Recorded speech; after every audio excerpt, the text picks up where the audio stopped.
Hei! Esittelen tässä nyt lyhyesti Tikkurila Splash-sovelluksen käyttöä Revitissä. Vaihdamme seinän materiaalin värin. Valitsemme ensin seinän, jonka materiaalia haluamme muuttaa. Tämän jälkeen klikkaamme Tikkurila Splash-ikonia ylälaidassa ja meille avautuu Tikkurila Splash pluginin valikko. Valitsemme sieltä haluamamme värin. Otetaanpa tuolta vaikka tuollainen tumma. Klikataan Tee Revit-materiaali. Ja tämän jälkeen valitaan pohjamateriaali. Koska materiaalissa on muitakin ominaisuuksia kuin väri, esimerkiksi kiilto, meidän on valittava, minkälaista materiaalia käytämme pohjana.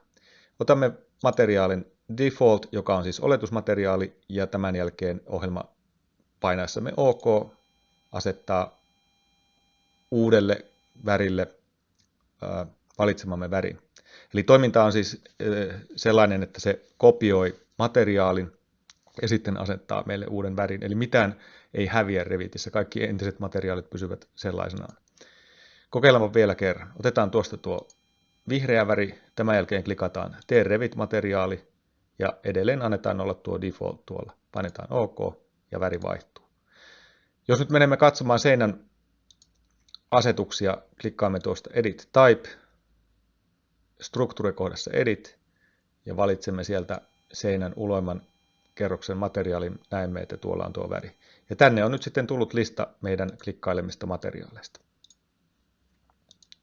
Näin. Kiitoksia.